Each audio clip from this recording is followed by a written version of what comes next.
Hi guys, welcome to a video recording of the PowerPoint presentation that I did for Boothbay Literacy Conference on We Need Diverse Books.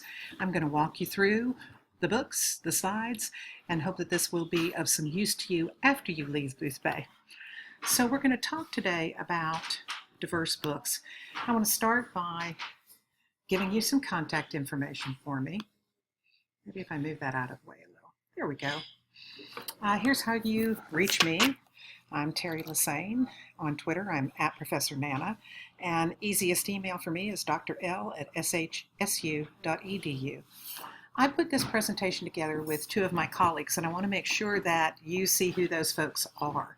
So please be aware that Karen Perry, my colleague at Sam Houston, and Rose Little Brock also helped put this presentation together. It's part of a presentation that we did for our undergraduate students at Sam Houston State. These are students in our teacher ed program, and we no longer require that those students take children's and young adult literature classes. So at least once a year, we try to gather them all together and do some book talks, talk about issues that we think are important to them. And this year we decided to focus on We Need Diverse Books. You can get this particular video by going to this website. There's a QR code right there. But the easiest website we can give you is bit.ly/PPPD 2016. Karen and I put together a website called Professors Providing Professional Development. And we post a different video every week about books, about reading, about children's and young adult literature. So this one will go up there as well, so you can access it, as I said, after the conference is over and you return home. So why do we need diverse books? Well, it comes as a result of two separate set of statistics.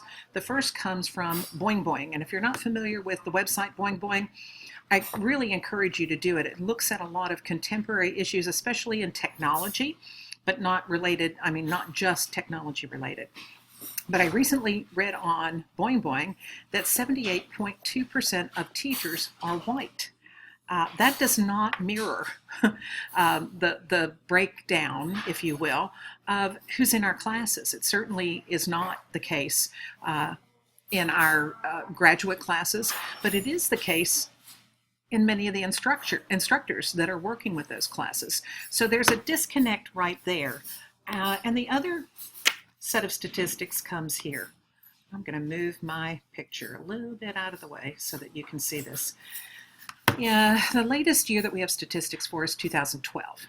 And this is kind of the breakdown of diversity in 2012. Now, I want to take you back, though, 32 years ago, to an article by Nancy Lyric entitled The All-White World of Children's Books. You can find a full text of that article online. Simply go to Google, type in All-White World of Children's Books or Nancy Lyric, L-A-R-R-I-C-K, and it will come up for you. In 1970, Lyric said that basically 96 to 98% of all books published featured white main characters. Many of them were male. Well, look where we are 32 years later. 93%. That is not significant growth. It's not significant growth to say 3% of books are about African Americans, 1.5% about Latinos. And you can see here less than 1% about Native Americans, 2% about Asians. That's not really diversity the way we'd like to see it. And so that's something that we need to talk about, we need to think about. Both Kylene and Amelia talked about bias, talked about equity, talked about those kinds of things that I think are really important to keep in mind. So we put this together with those kinds of thoughts and that kind of statistics in mind. From my perspective, let's see if I can insert myself again. Kids need mirrors. They need to see themselves reflected, their reality reflected. They also need windows on which to see the bigger world. And from my perspective, they also need doors. They need books that encourage them to then act on what it is they're learning. Books about social justice certainly fit in here. They need to go out to the larger world. Amelia talked about us being activists, and that's what we want for kids too. We want them to be activists. We want them to understand that they need to do something. There's a wonderful website dedicated to the We Need Diverse book movements. It's more than a hashtag, as we say often. WNDB, We Need Diverse Books, is also www.weneeddiversebooks.org. And I really do encourage you to go to that website. You're going to find just an incredible amount of resources available for you there, including how they define diversity, which quite frankly is how I define diversity as well. It's not just race and ethnicity, but it includes all of these other pieces as well. And we can continue to add to this definition as we see fit, but I like that we're starting to broaden it already. So let's start with We Need Diverse Books by looking at the award winners from 2016. Here is a group shot. I was happy to see that this morning. This was posted from the Newbery Caldecott banquet. And if you look here, you see much more diversity in the 2016 award winners than we've seen much in the past. You've got here the Newbery, the Caldecott, the Newbery, Caldecott, and Wilder Awards. I had to think for a moment about what it is we're seeing. You see we have women, we have men, we have Hispanics, we have African Americans, we have Caucasians. We've got a little bit of everything here. We also have a little bit of young and old, and I think that's a nice kind of diversity to look at as well. So start with the Newbery winner. Here is, for the first time, the first ever picture book to win the gold medal for Newbery, Last Stop on Market Street by Matt de la Peña, with illustrations by Christian Robinson. Matt is not the first Hispanic to win this award. That was Paula Fox way back when in the 1970s, but it still is an incredible honor here because it is the first picture book to do this. And it's a picture book that's, while it's wonderful for young readers, and I would certainly share it, it's a picture book that deserves to be read and shared with older readers as well. And remember that reference to books that are doors? You've got it here in Last Stop on Market Street. Newbery honors include Pam Munoz Ryan's Echo, which is an incredible multi-generational story, all tied together by a harmonica. Just trust me, this is Pam Munoz Ryan. You want to read this. The War That Saved My Life by Kim Brubaker Bradley is the story of a girl who's born with a club foot. And back in those days, there was nothing that could be done to address that. No surgery that could be done. And so she has learned how to get wherever she goes, either by using a kind of a handmade crutch or by crawling. And because of this, a lot of people think that she's probably not right in the head as well as not right in terms of her physical body as well. This explores war, it explores family, it explores so many different issues. Here are the Caldecott Honors. Last Stop on Market Street won not just for text but also for illustration by Christian Robinson. Here's Brian Collier's Trombone Shorty, and The Voice of Freedom, Fannie Lou Hamer by Carol Weatherford. The Caldecott Honors this year were an incredibly diverse group of books in terms of not just text but in illustration as well. The Prince winner was also interesting from a perspective of what it brings to the novel. This was a National Book Award finalist. I was on the panel of judges that awarded it that. And it won the Prince for a distinguished contribution to young adult literature.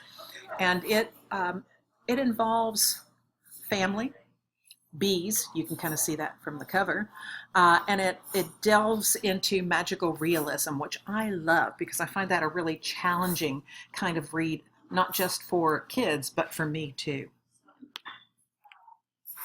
The Geisel Award winner was Don't Throw It to Mo, an easy reading chapter book. Don't throw it to Mo because Mo is never going to catch it. What you have here is a multicultural book that doesn't make the multiculturalism a central issue. Mo is just pretty bad at catching the football. And how does he learn to get better? That's kind of the purpose of this particular book. This is the Morris Award winner for Best First debut young adult novel, Simon vs. the Homo sapiens Agenda.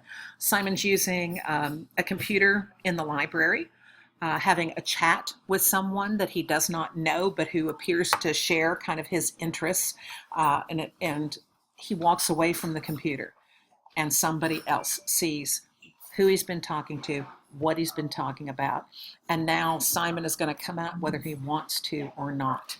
It's a book that looks at all kinds of aspects of homosexuality, dating, what it's like to come out, especially when you don't get to make that decision yourself. The YALSA Award for Excellence in Nonfiction. These are the two of the finalists. There are 5 finalists announced each year. First Flight Round the World, which looks at basically the combined efforts of different kinds of airmen, and then Enchanted Air by Margarita Engel, another of her wonderful novels in verse. If you're looking, again, for diversity, 2 of the 5 this year had diverse characters, diverse kinds of topics. The Sibert Informational book winner, which is a book for kids, was Funny Bones, Posada and His Day of the Dead Calaveras by Duncan Tunatui, I think is how you say his name. I always screw that up. So here you have culture being shared, and in an informational way. Ooh, I'm really sorry. Let's see if I can't bring that back. There we go. It's the problem when you're trying to screencast here on the fly. These are the honor books for the Sibert Award. Drowned City by Don Brown is a graphic novel of Hurricane Katrina in New Orleans and its aftermath. The Boys Who Challenged Hitler, the story of a group of just everyday boys led by Knud Peterson, and how they absolutely went after the Nazis in their town by doing little things, slashing tires, pouring sugar in gas tanks. So it's, remember those doors there about being active. This is something that talks about being active. We've seen Fannie Lou Hamer before, and then the other one is Turning 15 on the Road to Freedom, looks at the Selma Voting Rights March. So you see an enormous array of diversity in these books. And traditionally, it's kind of nice to see that they're also not just being published, but they're getting award recognition as well. I like to point people to some awards they may or may not know. And so I'm including these awards, and remember we did this for undergraduates, so we're kind of assuming that kids don't know some of this. The Put a Belpre Award, the Coretta Scott King Award, the Schneider Family Award, and the Stonewall Award are all really good places for us to begin looking for diversity in books. This is the Put a Belpre Award, 1996, so it's celebrating 20 years now, named for a Latina writer and illustrator and a librarian, as a matter of fact, who worked with children and felt it was really important to have multicultural books. As I said, we celebrated the 20th anniversary this year. It was given biennially. Now it's given annually. And by the way, the Coretta Scott King Award started out the same way, every 2 years and then eventually every year. So if you're looking for books by and about Hispanics, look no further than the Put a Belpre Award. There's our aforementioned Enchanted Air. That was the author award, Margarita Engel. Engel was also the writer for the book that won the Illustrator Award, Drum Dream Girl, a picture book about a girl that dreams of becoming a drummer, but in her particular community, only boys, only males are allowed that honor. The Coretta Scott King Award honors Dr. Martin Luther King's widow, Coretta Scott King, for her work to kind of continue her husband's legacy. And it's awarded each year to an African-American author and an African-American illustrator for books that promote Dr. King's vision of what we should be doing to improve the world. In other words, lots of door books here coming up. So here are the winners for this year. The Illustrator Award went to Brian Collier for Trombone Shorty. If you look at the list of winners, you're going to see Brian Collier's name comes up over and over and over again. He is an incredible artist. And the Author Award went to Rita Williams Garcia, Gone Crazy in Alabama, part of a trilogy about sisters who spend their time going back and forth between their mother and their father's house. And when they do, they see how culture and rituals kind of change from south to north. Here are some of the honor awards. All American Boys, which is a co-authored novel, Jason Reynolds and Brendan Keeley.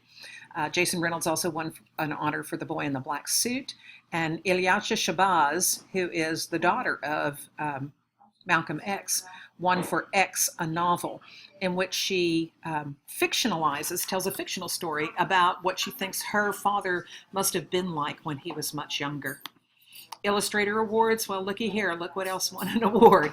Here's Christian Robinson's nod here for Last Stop on Market Street. And then The Book Itch, Freedom, Truth, and Harlem's Greatest Bookstore. There have been a couple pieces written about this bookstore. Vonda Michaud Nelson is the author here. R. Gregory Christie is the illustrator. Vonda Michaud Nelson has also written some other books that I think you'll find interesting, so you can certainly look her up if you're looking for some more. The Schneider Family Award is still a relatively new award, and it's given for books that feature characters with disabilities.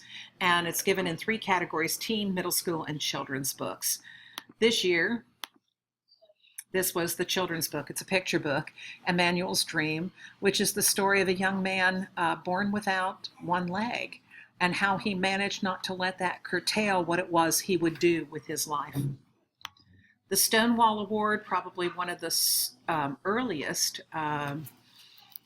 named after, of course, a really important period of history in GLBT, and sponsored by the American Library Association. The Stonewall Award, again, recognizes the GLBT community and books that celebrate GLBT. This year's winner is George by Alex Gino. If you have not read George yet, I kind of feel like I need to say, go read it. Buy multiple copies, have it available, give it to kids, talk about it.